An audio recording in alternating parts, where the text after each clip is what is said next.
ఓం శాంతి.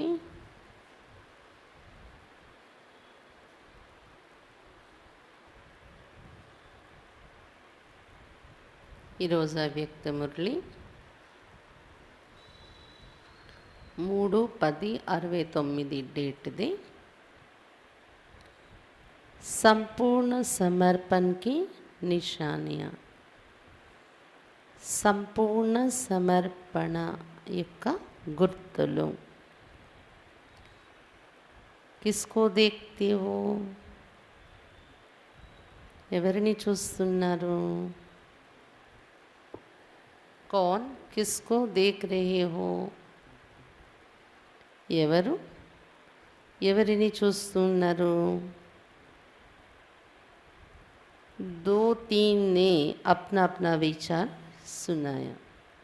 ఇద్దరు ముగ్గురు వాళ్ళ ఆలోచన వాళ్ళు వినిపించారంట. ఎవరిని చూస్తున్నారు అంటే, आज बाप दादा अपने पूर्ण परवानों को देख रहे हैं. ఎవరిని చూస్తున్నారు? ఈరోజు బాప్ దాదా తన యొక్క పూర్తి దీప పురుగులైన పిల్లల్ని చూస్తున్నారు. क्योंकि कहाँ तक परवाना बने ही वो देखने आए हैं. ఎందుకంటే ఎంతవరకు దీప పురుగులుగా అయ్యారు అనేది చూడటానికి వచ్చారు బాబా. वैसे तो परवाने क्षमा के पास जाते हैं, लेकिन यहाँ तो क्षमा भी परवानों से मिलती है. మామూలుగా అయితే దీప పురుగులు దీపం దగ్గరకు వెళ్తాయి, కానీ ఇక్కడ దీపము కూడా దీప పురుగులతో కలవడానికి దిగి వచ్చారు. మామూలుగా అయితే దీప పురుగులే వెళ్తాయి దీపం దగ్గరికి, కానీ ఇక్కడ దీపం కూడా వచ్చారు దీప పురుగులతో కలవడానికి. ఎవరు? దీపం బాబా, దీప పురుగులు మనము. आपको मालूम है जो संपूर्ण परवाने होते हैं उनके लक्षण क्या है और परक क्या है? మీకు తెలుసా? సంపూర్ణ దీప పురుగులుగా ఎవరైతే ఉంటారో వారి లక్షణాలు ఏంటుంటాయి, మరియు వాళ్ళని గుర్తుపట్టడం, పరిశీలించడం ఎలా? సంపూర్ణ దీప పురుగులైన వారిని హరేక్ని సునాయ, ప్రతి ఒక్కరు వారి ఆలోచన వారు వినిపించారు. आप सबने जो सुनाया वो यथार्थ है. मुख्य सार तो यही निकला कि जो परवाने होंगे वो एक तो क्षमा के स्नेही होंगे, समीप होंगे और सर्व संबंध उस एक के साथ ही होंगे. ప్రతి ఒక్కరు వారి ఆలోచన వారు వినిపించారు. సంపూర్ణ దీప పురుగుల లక్షణాలు ఏంటి అంటే, మీరు చెప్పినవన్నీ యథార్థమే. అందరూ చెప్పిన దాని నుండి సారం ఏంటో వస్తుందంటే, అందరు చెప్పిన సమాధానం నుండి ఎవరైతే దీప పురుగులుగా ఉంటారో వాళ్ళు ఒక దీపమైన బాబాకు స్నేహిగా ఉంటారు, సమీపముగా ఉంటారు, మరియు సర్వ సంబంధాలు ఒక బాబాతోనే జోడించుకుని ఉంటారు. तो सर्व संबंध, स्नेही, समीप और साहस जो संपूर्ण परवाने होती हैं उनमें ये चारों ही बातें देखने में आती हैं. కాబట్టి సర్వ సంబంధాలు దీపమైన బాబాతో, స్నేహి, సమీపము మరియు సాహసము. దీపం మీద పడిపోయే సాహసం ఉంటుంది కదా దీప పురుగుల్లో. సర్వ సంబంధాలు స్నేహిగా, సమీపంగా మరియు సాహసం ఉండడం. సంపూర్ణ దీప పురుగుల్లో ఈ 4 విషయాలు చూడటానికి కనిపిస్తాయి. तो आप सबको यहाँ भट्टी में किस लिए बुलाया है? మీ అందరినీ ఇక్కడ భట్టిలో దేనికోసం పిలిచారు బాబా? పాండవులు అన్నయ్యది బట్టి నడుస్తుందంట, పాండవ సైన్యంది. ఎందుకు పిలిచారు బాబా బట్టిలో? जो ये 4 बातें सुनाई हैं वो चारों ही बातें अपने संपूर्ण परसेंटेज में धारण करनी है. 1% भी कम ना होना चाहिए. 4 విషయాలు ఏవైతే ఇప్పుడు బాబా వినిపించారో ఈ 4 విషయాలు సంపూర్ణ పర్సంటేజ్లో ధారణ చేసుకోవాలి. మీలో ఒక్కటి కూడా परसेंटेज तक्को काकूडदु. कई बच्चे कहते हैं हम हैं तो सही लेकिन इतने परसेंट, तो जिनमें परसेंट की कमी हो गई तो उनको संपूर्ण परवाना नहीं कहेंगे. కొంతమంది పిల్లలు చెప్తున్నారు ఈ 4 విషయాలు మాలో ఉంటున్నాయి కానీ ఇంత పర్సెంట్లో ఉంటున్నాయి. అయితే బాబా చెప్తున్నారు ఎవరిలోనైతే పర్సెంటేజ్ తక్కువ ఉంటుందో వాళ్ళని సంపూर्ण దీప పురుగులని చెప్పరు. वो परवाना दूसरी क्वालिटी का कहा जाएगा जो कि चक्र ही काटने वाले होते हैं. आ दीप పురుగుల్ని ఏమంటారు? వేరే క్వాలిటీ, సంపూర్ణ బలిహారమయ్యే దీప పురుగులు కాదు, చక్రం తిరిగి వెళ్ళిపోతాయి కదా దీపం చుట్టూ, అలాంటి దీప పురుగులు అంటారు. एक होते हैं शीघ्र एक ही बार क्षमा पर पैदा होने वाले, दूसरे होते हैं सोच समझकर कदम उठाने वाले. ఒక రకమైన వారు ఉంటారు దీప పురుగులు, వెంటనే ఒక్కసారి దీపం మీద పడి బలైపోయి దీప పురుగులు దీపాన్ని చూడగానే వెళ్ళి పడిపోయి కాలి బలైపోతాయి. ఇంకొక రకమైన దీప పురుగులు ఉంటాయి, ఆలోచించి ఆలోచించి అర్థం చేసుకొని స్టెప్ తీసుకుంటారు, వాళ్ళు రెండో రకమైన దీప పురుగులు.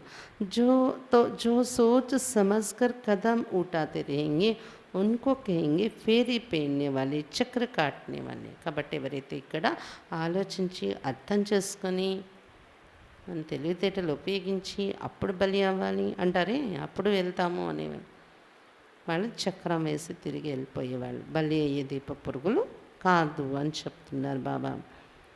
तो दूसरी क्वालिटी वाले परवाने कोई प्रकार के संकल्पों विघ्नों और कर्मों में ही चक्र काटते रहते हैं. కాబట్టి రెండో రకమైన దీప పురుగులు ఎలా ఉంటారు తెలుసా? వాళ్ళలోనే వాళ్ళు ఏవో సంకల్పాలు రకరకాలు, వాళ్ళలోనే వాళ్ళు ఏవో విఘ్నాలు మరియు కర్మలు అనుభవించేవి, వాళ్ళ కర్మలు వాళ్ళ సంకల్పాలు వాళ్ళ విఘ్నాలలోనే వాళ్ళు సతమతం అవుతూ చక్రం వేస్తూ ఉంటారు దీపం బాబా చుట్టూ. బలిహారం అయ్యే స్టేజ్ ఉండదు, ఇంకా వాళ్ళ విఘ్నాల్లోనే వాళ్ళు సతమతం అవుతుంటారు, వాళ్ళ ఆలోచనలు వాళ్ళ కర్మల్లోనే వాళ్ళు క్లియర్గా ఉండదన్నమాట బలిహార భావన అనేది వాళ్ళు. तो आज पांडव सेना को भट्टी में बुलाया है. కాబట్టి ఈరోజు పాండవ సైన్యాన్ని భట్టిలో పిలిచారు బాబా. कहीं पर भी कोई फैक्ट्री होती है तो जो बढ़िया फैक्ट्री होती है उनकी छाप लगती है. अगर उस फैक्ट्री की छाप नहीं होती तो वो चीज़ इतनी नहीं चलती. इस रीति आप भी जो भट्टी में आई हो तो यहाँ भी छाप लगाने के लिए आई हो. ट्रेडमार्क होता है ना. బాబా చెప్తున్నారు ఎక్కడైనా ఒక మంచి పేరు పొందిన ఫ్యాక్టరీ ఉందనుకోండి, గొప్ప ఫ్యాక్టరీ, ఆ ఫ్యాక్టరీలో తయారయ్యే వస్తువుకి ఒక ముద్ర అనేది వేస్తారు, ట్రేడ్ మార్క్ అనేది పెడతారు. ఆ ట్రేడ్ మార్కుతో ఆ ఫ్యాక్టరీలో తయారైన వస్తువుకి వాల్యూ, ధర అనేది ఉంటుంది. ట్రేడ్ మార్క్ కానీ లేకపోతే అంత వాల్యూ ఉండదు ఆ వస్తువుకి. అలాగే మీరు కూడా భట్టీలో ఏ ముద్ర, ఏ ట్రేడ్ మార్క్ వేసుకోవడానికి వచ్చారు తెలుసా అడుగుతున్నారు బాబా. आप फिर कौन सी छाप लगवाने लिए आए हो? మీరు ఎలాంటి ముద్ర, ట్రేడ్ మార్క్ వేయించుకోవటానికి వచ్చారు? संपूर्ण सरेंडर या संपूर्ण समर्पण का छापा अगर नहीं लगा तो मालूम है कि क्या होगा. సంపూర్ణ సమర్పణ అనే ముద్ర మీరు వేసుకోకపోతే, ఈ ట్రేడ్ మార్క్ వేసుకోకపోతే ఏమవుతుందో తెలుసా? जैसे छापा ना लगे चीज़ की वैल्यू कम होती जाती है, उसी रीति से आप आत्माओं की भी स्वर्ग में वैल्यू कम हो जाएगी. ఎలాగైతే ఆ ముద్ర, స్టాంప్, ట్రేడ్ మార్క్ లేని వస్తువు యొక్క విలువ అనేది తక్కువగా ఉంటుందో, అలా ఇప్పుడు సంపూర్ణ సమర్పణ అనే ట్రేడ్ మార్క్, ఈ ముద్ర మన మీద మనం వేసుకోకపోతే, సంపూర్ణ సమర్పణ కాకపోతే ఏమవుతుంది? స్వర్గంలో మీ విలువ తక్కువ ఉంటుంది అని చెప్తున్నారు బాబా. तो अपनी राजधानी में समीप आने लिए ये छापा लगाना ही पड़ेगा. కాబట్టి మీ రాజధానిలో మీరు, మన రాజధానిలో బ్రహ్మబాబా ఉంటారు కదా, నారాయణ పదవిలో ఉంటారు కదా, రాజా పదవిలో ఉంటారు కదా, అక్కడ సమీపంగా మనం రావాలి కదా రాజకుటుంబంలో. మీ రాజధానిలో మీరు సమీపంగా రావడం కోసము ఈ ట్రేడ్ మార్క్, ఈ ముద్ర వేసుకునే తీరాలి అని చెప్తున్నారు బాబా. माताओं को तो नष्टमोह का मंत्र मिला और पांडव सेना को संपूर्ण समर्पण का. మాతలకి నష్టమోహ అయ్యే మంత్రం లభించింది. మాతల బట్టిలో బాబా చెప్పారు కదా, నష్టమోహ స్టాంప్ వేసుకొని వెళ్ళండి. పాండవ సైన్యానికి పట్టి పెట్టారు. ఇప్పుడు పాండవ సైన్యానికి బాబా ఏ స్టాంప్ ఇస్తున్నారు? సంపూర్ణ సమర్పణ అనే స్టాంప్ వేసుకుని వెళ్ళాలి. पांडवों का ही गायन ही कि गल कर खत्म हो गए. पहाड़ों पर नहीं लेकिन ऊंची स्थिति में गल गए. పాండవులదే మహిమ ఉంది, కరిగిపోయారు వాళ్ళు అని. కొండల మీదకి వెళ్ళి కరిగిపోలేదు. కొండల మీదకి అని ఎందుకు రాశారంటే అక్కడ ఉన్నత స్థితికి వెళ్ళడము అని అర్థం. కొండెక్కిపోవడం అంటే ఉన్నత స్థితికి వెళ్ళడం. नीचाई से बिल्कुल ऊपर जो अव्यक्त स्थिति उसमें गल गई, अर्थात उस अव्यक्त स्थिति में संपूर्णता को प्राप्त हुई. కింద నుండి పూర్తిగా శిఖరము అయిన పై స్థానానికి మనం చేరుకోవడం అంటే అవ్యక్త స్థితిలోకి చేరుకోవడం, ఉన్నత స్థితిలోకి, ఉన్నతమైన అవ్యక్త స్థితిలో చేరుకొని అవ్యక్త స్థితిలోని లీనమై కరిగిపోవడము. బ్రహ్మబాబాల బాబా అవ్యక్తమయ్యే స్థితి ఎలా ఉండింది? అవ్యక్త స్థితిని అభ్యాసం చేస్తూ చేస్తూ బాబా ఎంత ఉన్నత స్థితికి వెళ్ళిపోయారు. అవ్యక్త స్థితి అంటే తన దేహం కూడా మాయమైపోయింది. వ్యక్త దేహం మాయమయ్యేలా అనగా ఆ అవ్యక్త స్థితిలో సంపూర్ణతను పొందేరు. అదే పాండవులు స్థితి. ఏ పాండవంక యాదగారి అంటే చాలా ఉన్నత స్థితి, అవ్యక్త స్థితికి చేరుకుని సంపూర్ణతని పొందేరు అనే స్మృతి చిహ్నం కూడా పాండవులది చూపించడం జరిగింది. उस यादगार की याद दिलाने और प्रैक्टिकल में लाने लिए भट्टी मिली है. ఆ స్మృతి చిహ్నాన్ని గుర్తు కలిగించడం కోసం, మరి ప్రాక్టికల్గా ఆ అనుభవం చేయించటం కోసం బాబా చెప్తున్నారు భట్టి అనేది మీకు దొరికింది. संपूर्ण समर्पण किसको कहा जाता है? जो संपूर्ण समर्पण अर्थात तन मन धन और संबंध समय सब में अर्पण. సంపూర్ణ సమర్పణ అని దేన్ని అంటారు? సంపూర్ణ సమర్పణ అంటే తనువు, మనసు, ధనము మరియు సంబంధం, సమయము అన్నింటిలో కూడా అర్పణ భావం. अगर मन को समर्पण कर दिया तो मन को बिना श्रीमत के यूज़ नहीं कर सकते. అర్పణ చేయడం అంటే అర్థం ఏంటి? ఉదాహరణకు మనస్సు, తను మన దాని మనస్సు అనేది ఉంది కదా, మనస్సు ఒక దానికోసం చెప్తున్నారు బాబా, అన్నిటికీ వర్తిస్తున్నది. మనస్సుని సమర్పణ చేసేసారు అంటే ఆ మనస్సు శ్రీమత ప్రకారంగా కాకుండా ఆలోచించటానికే వీల్లేదు. శ్రీమతానికి విరుద్ధంగా ఆలోచించడానికే లేదు. ఏది ఆలోచిస్తున్నామో శ్రీమతాన్ని అనుసరించి. धन को श्रीमत से यूज़ करना तो सहज है, तन को भी यूज़ करना सहज है, लेकिन मन सिवाय श्रीमत के एक भी संकल्प उत्पन्न नहीं करे, इस स्थिति को कहा जाता है संपूर्ण समर्पण. ధనాన్ని కూడా శ్రీమతం అనుసారం ఉపయోగించడం సహజమే. బాబా ఏం చెప్తున్నారు, దేనికి ఉపయోగించాలి, బాని దాన్ని గమనిక పెట్టగలం. అలాగే తనువుని కూడా శ్రీమతానుసారం బాబా సేవలో ఉపయోగించటం, అది కూడా సహజమే, గమనిక పెట్టగలం. కానీ మనస్సుని శ్రీమత విరుద్ధంగా ఒక్క సంకల్పం కూడా రాకుండా ఉండేలాగా నడిపించడం, ఇది కొంచెం మన మీద మనం సాధన చేయాల్సిన విషయం ఉంటుందన్నమాట. కానీ ఈ స్థితి మనకు వచ్చేస్తే సంపూర్ణ సమర్పణ అంటారు దాన్ని. మనసు కూడా బాబా శ్రీమతానికి విరుద్ధంగా ఆలోచించకూడదు, అలాంటి సంకల్పాలు చేయకూడదు. అప్పుడు సంపూర్ణ సమర్పణ అని అంటాను. इसलिए ही मन मना भव का मुख्य मंत्र है. అందుకే మనకిచ్చిన మంత్రం బాబా మన్ మన భవ అనే ముఖ్య మంత్రం ఇచ్చారు. మనసుని సమర్పించండి ముందు. अगर मन संपूर्ण समर्पण है तो तन मन धन समय संबंध शीघ्र ही उस तरफ लग जाते हैं. ఒకవేళ మనసు సంపూర్ణ సమర్పణ అయిపోయింది అనుకోండి, బాబా చెప్పిన విధంగానే ప్రతి సంకల్పం చేస్తున్నాము, అలా సమర్పణ అయిపోయింది అనుకోండి, అప్పుడు ఇంకా తను మన ధనము సమయం సంబంధము వెంటనే మనసు ఎటుందో అటువైపు వెళ్ళిపోతాయి. అవి కూడా మనసు మెయిన్. మనసు ఎక్కడ సమర్పణ అయి ఉందో, అంటే బాబా చెప్పిన మాదిరిగానే ఆలోచించడం, అర్థం చేసుకోవడంలో ఉందో మనసు, అప్పుడు తను మన ధనము సమయం సంబంధం వెంటనే అటువైపు వెళ్ళిపోతుంది. तो मुख्य बात ये मन को समर्पण करना, अर्थात व्यर्थ संकल्प विकल्पों को समर्पण करना.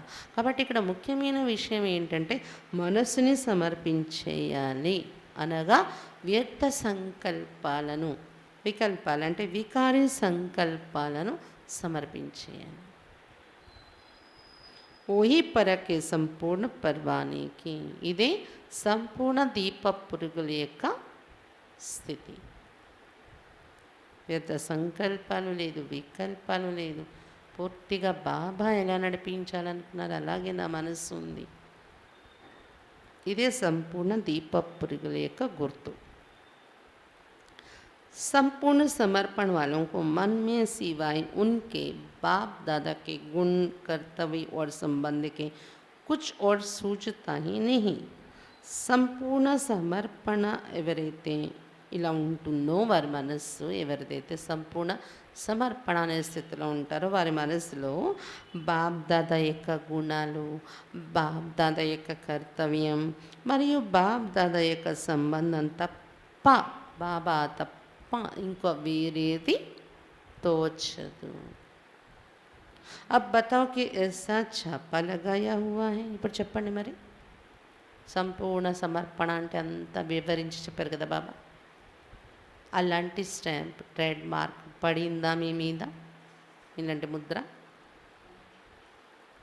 जैसे आजकल के ज़माने में आप लोग जब दफ्तरों में काम करते हो तो कभी कभी दफ्तर की जो चीज़ें होती वो अपने काम में लगा देते हो. इसी रीति जो आपने समर्पण कर दिया तो वो आपकी चीज़ नहीं रही, जिसको दिया उनकी हुई, तो उनकी चीज़ को आप अपने कार्य में यूज़ नहीं कर सकते हो. బాబా చెప్తున్నారు, ఎలాగైతే ఈ రోజుల్లో చూడండి, మీరు ఆఫీస్లో పని చేసే వాళ్ళు ఉన్నారు, అన్నయ్యలు లేదా అక్కయ్యలు, అప్పుడప్పుడు ఆఫీస్లో వస్తువులు తెచ్చి మీ పర్సనల్గా మీరు ఉపయోగిస్తూ ఉంటారు కదా. అదేవిధంగా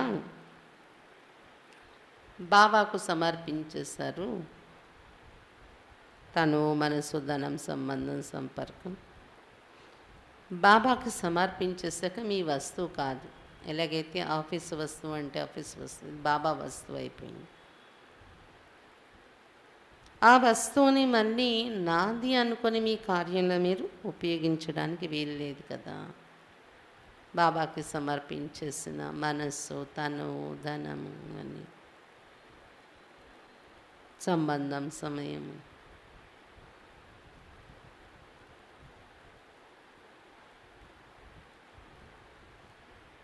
ఈ పాయింట్ బాబా చెప్తుంటే గుర్తొస్తుంది. మన జోన్ ఇన్ఛార్జ్గా బ్రిజేంద్ర దాది ఉండేవారు సంతోష్ దీది కన్నా ముందు. అక్కడ క్లాస్కి వచ్చే స్టూడెంట్స్ అంటే సెంటర్లో రబ్బర్ బ్యాండ్, స్టెప్లర్, పెన్స్ అవసరం ఉంటాయి కదా, లేదా పేపర్స్ అని ఆఫీసుల్లో ఉన్నవి తెచ్చి అన్నయ్యలు ఇస్తే దాది అనేవారంట, ఇది ఆఫీస్ సరుకు కదా, మీరు అది తెచ్చి ఇక్కడ అలాగా ఇవ్వకూడదు అనేవారంట. ఎందుకంటే అది అక్కడ దొంగతనం చేసినట్టు అవుతుంది. కాబట్టి అది అలవాటు అలాగ ఉంటుంది కదా, అవసరానికి తెచ్చేస్తూ ఉంటారు.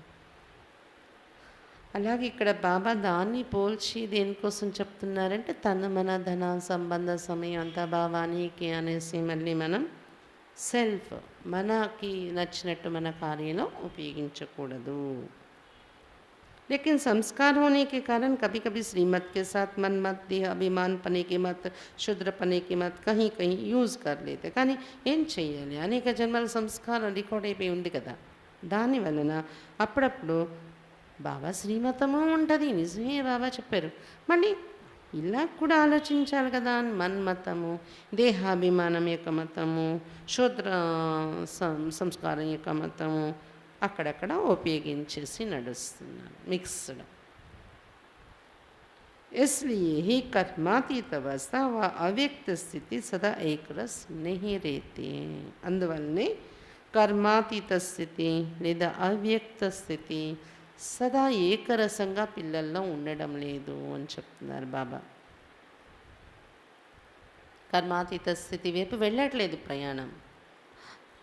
శ్రీమతం యొక్క విలువ తెలుసుకొని నడిచినప్పుడు కొంచెం కర్మాతీత స్థితి వైపు వెళ్తున్నాం అనిపిస్తుంటుంది. మళ్ళీ ఎప్పుడైతే మన్మతం మళ్ళీ ఇది మిక్స్ అయిపోతుందో మళ్ళీ ఏమవుతుంది, మళ్ళీ వెనక్కి బండి లాగుతూ ఉంటుంది అన్నమాట.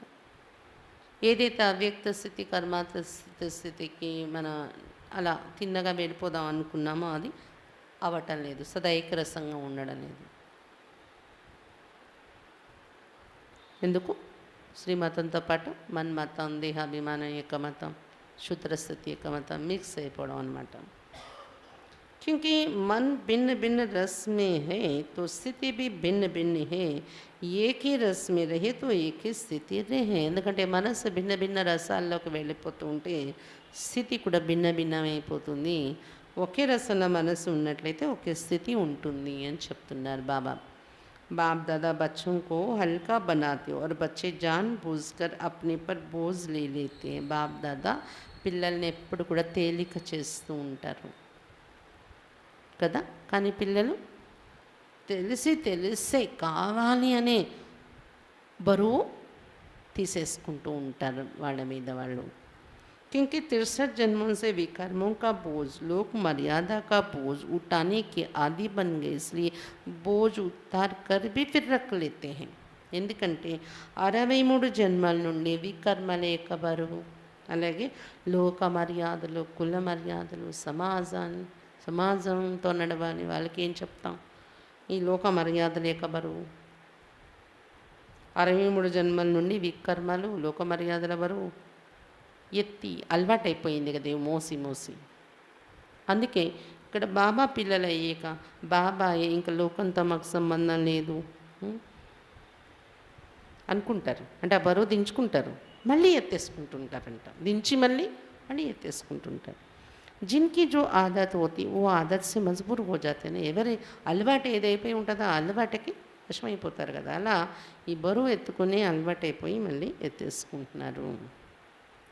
इसलिए अपनी आदत होने कारण अपनी जिम्मेदारी फिर अपने पर ही रख देते हैं.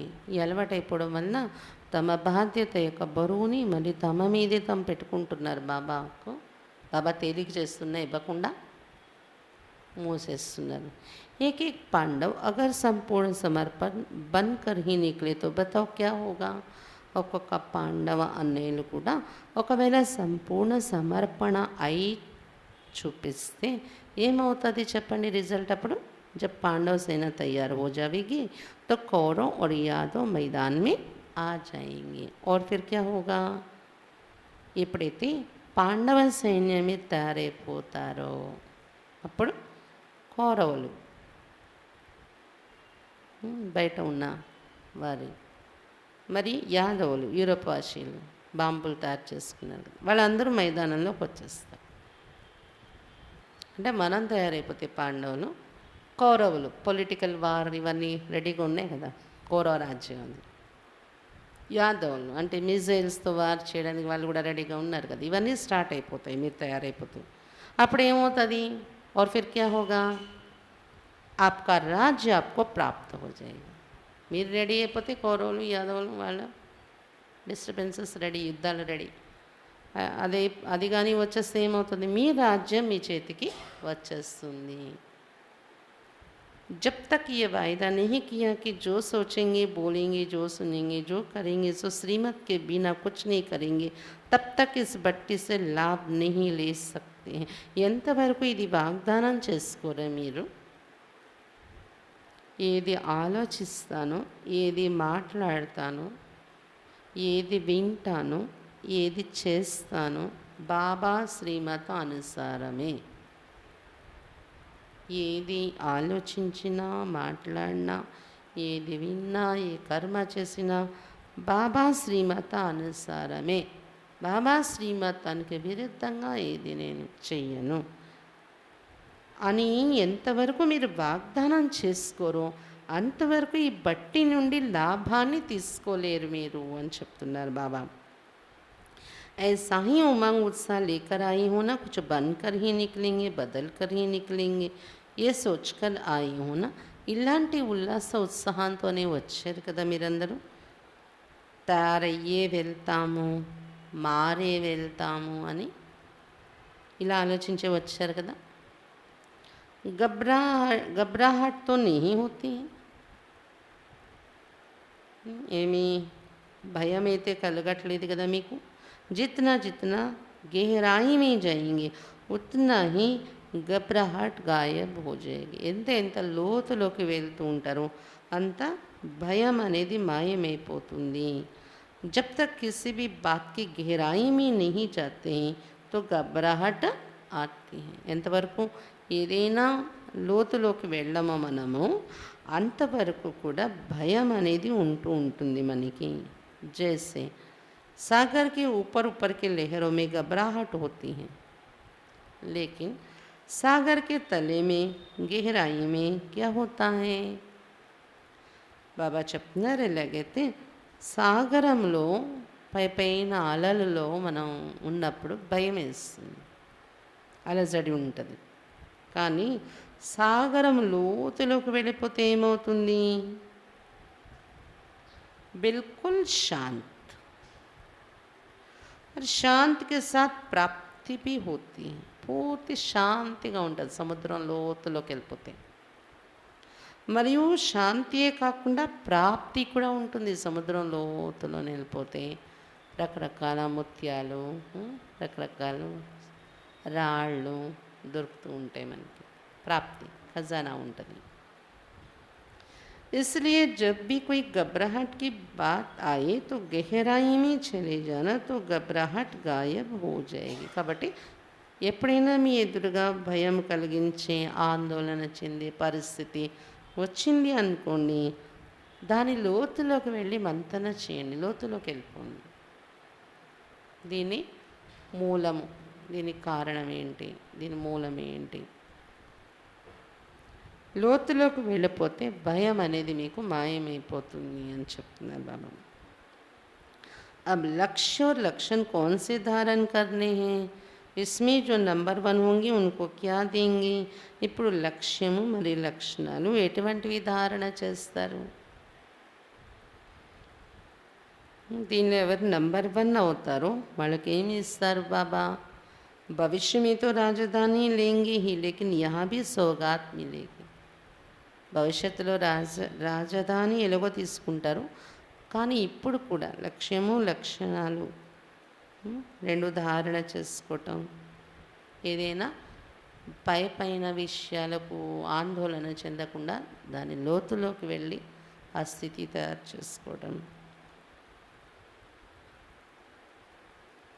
ఇటువంటి స్థితి తయారు చేసుకుంటే వాళ్ళకి బాబా భవిష్యత్తులో రాజధాని ఇవ్వడం ఎలాగో ఇస్తారు, కానీ ఇక్కడ కూడా మీకు సౌగాత్ ఇస్తాను, కానుక ఇస్తాను అని చెప్తున్నారు బాబా.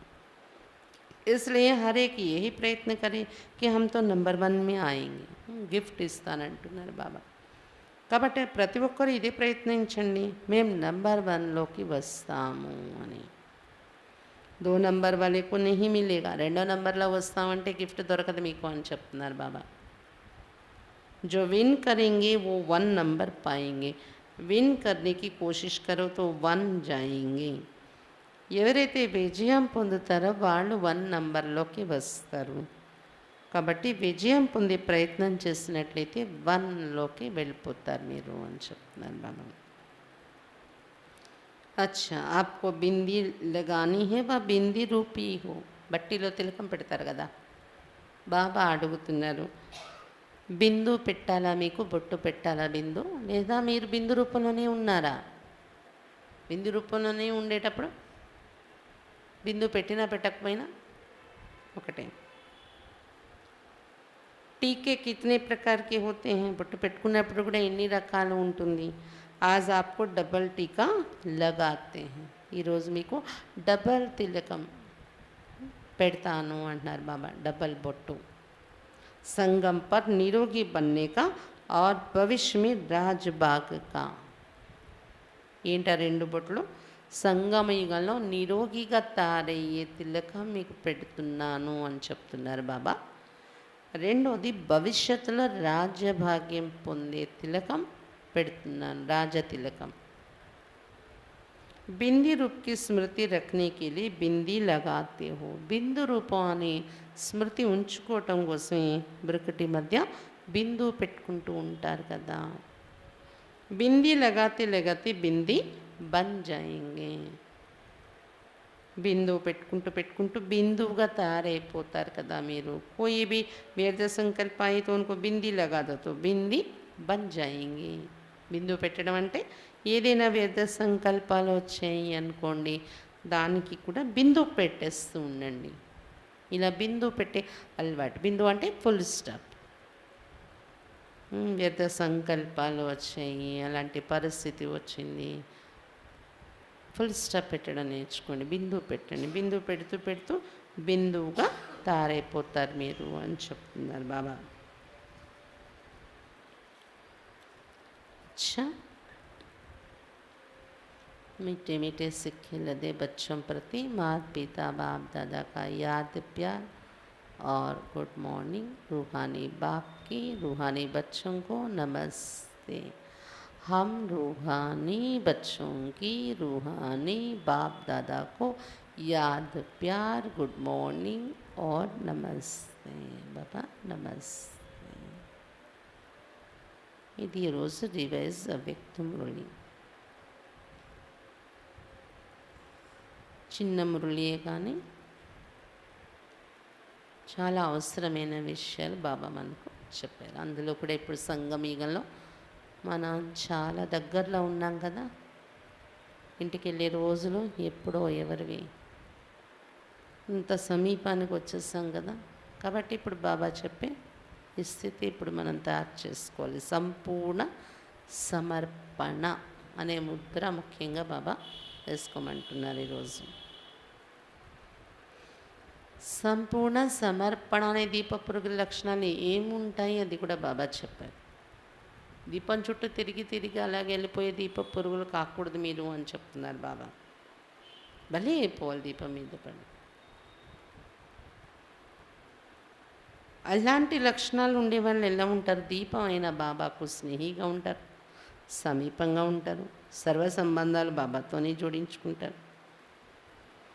సాహసం కూడా ఉంటుంది. సాహసమే కదా, ఒక్కసారి పడి కాలి బలైపోవడం అంటే అది సాహసం కదా.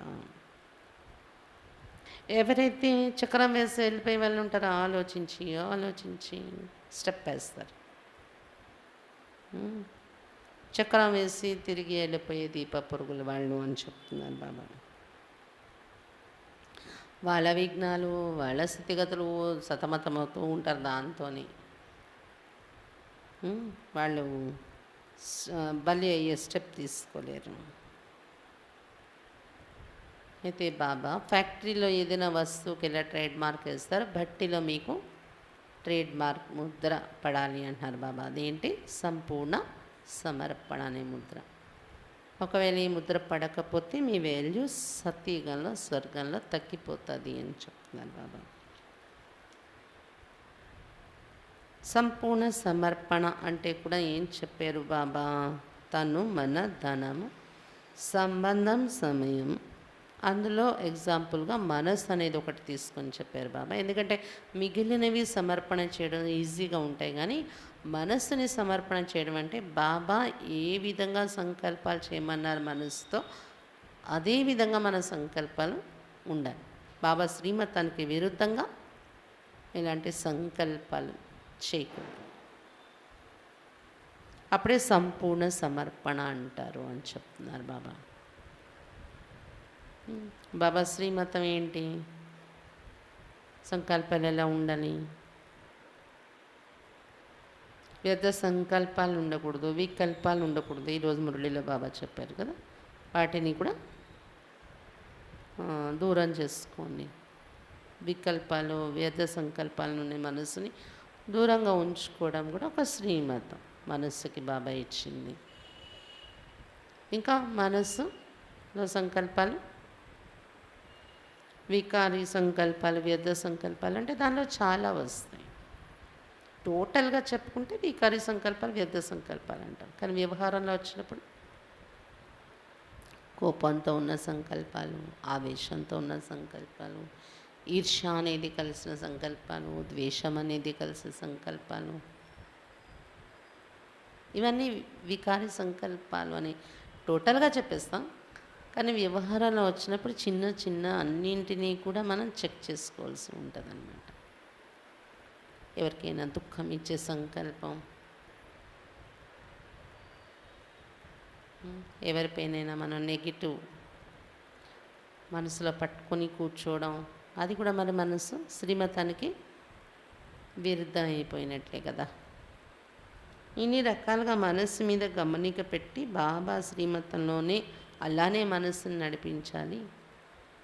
అందుకే మన్మనాభావ మంత్రమే ముఖ్య మంత్రం అని ఇచ్చారు బాబా. ఇది కష్టమైంది కాబట్టి మనసు సంపూర్ణ సమర్పణ అయిపోతే తను, మనసు, ధనము, సంబంధం, సమయాన్ని అటువైపే వెళ్ళిపోతాయి. మనసు ఎటు ఉంటే అటే అని చెప్తున్నారు బాబా. ఎవరిలా సంపూర్ణ సమర్పణ అవుతారో బాబా, బాబా కార్యం, బాబా గుణాలు, బాబా కర్తవ్యం, ఇది తప్ప ఇంకోటి తోచదు వాళ్ళకి అని చెప్తున్నారు బాబా. ఇంకా సంపూర్ణ సమర్పణ అనేవారు బాబాది అని బాబాకి ఇచ్చేసాక వాళ్ళ ఇష్టం వచ్చినట్టు వాళ్ళు మన్మతము, మరి మాయామతము కలిపేసి దేహాభిమాన మతము, శూద్ర స్థితి యొక్క మతం కలిపి ఆలోచించడం అనేది, అలా ఉపయోగించటం అనేది, మనం బాబాకి ఇచ్చేసిన తన, మన ధనం, వీటి కోసం అలాగా ఆలోచించటం, మిక్స్డ్ కలిపేయడం. శ్రీమతం బాబా చెప్పింది రైటే, కానీ ఇది కూడా ఉండాలి, అలా కలిపేస్తూ ఉంటారు చూడండి. అలా కానీ చేసేస్తే సంపూర్ణ సమర్పణ అనరు. వాళ్ళకి కర్మాతీత అవస్థ, అవ్యక్త స్థితి సదా ఏకరసంగా అనుభవం కాదు.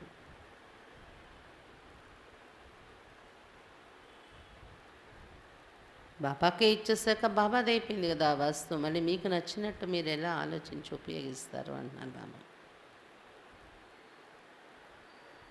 అలా ఉండేవాళ్ళు భిన్న భిన్న రసాల్లోకి వెళ్ళిపోతుంటారు కాబట్టి వాళ్ళ స్థితి కూడా భిన్న భిన్న అయిపోతుంది. ఏకరస స్థితి సదా స్థిరంగా ఉండదు వాళ్ళు. అలాంటి పిల్లలు బాబ్ దాదా తేలిక చేస్తున్న వాళ్ళు తేలిక కారు, బరువు ఎత్తేసుకుంటూ ఉంటారు. లోక మర్యాదలు అలాగే మీ కర్మలు అనే బరువుని ఎత్తేసుకుంటూ ఉంటారు అని చెప్తున్నారు బాబా. 63 జన్మల అలవాటు అనుకోండి, దానికి బానిసైపోతూ ఉంటారు.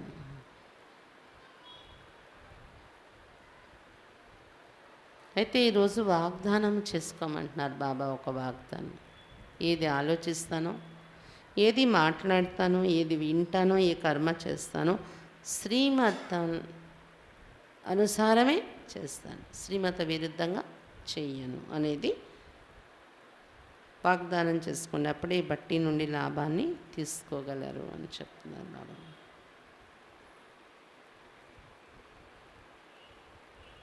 లోతులోకి వెళ్ళి అలవాటు చేసుకోండి. ఏదైనా విషయం వచ్చింది, లోతులోకి వెళ్ళండి. పైపైన స్థితిని చూసి గాబరా పడకండి, పైపైన ఉన్న పరిస్థితి చూసి గాబరా పడకండి. దాని వెనుక దాగి ఉన్న కళ్యాణం ఏదో ఉంది, దాని లోతులోకి వెళ్ళాలి మనం. ఆ లోతులోకి వెళ్తే భయం అనేది కలగదు, శాంతి ఉంటుంది, ప్రాప్తి కూడా ఉంటుంది. ఆ పరిస్థితి ద్వారా ప్రాప్తిని కూడా మీరు పొందగలరు అన్నమాట. ఇంకా బాబా ఏం చెప్పారు? బిందు రూపంలో స్థితులు అవ్వండి.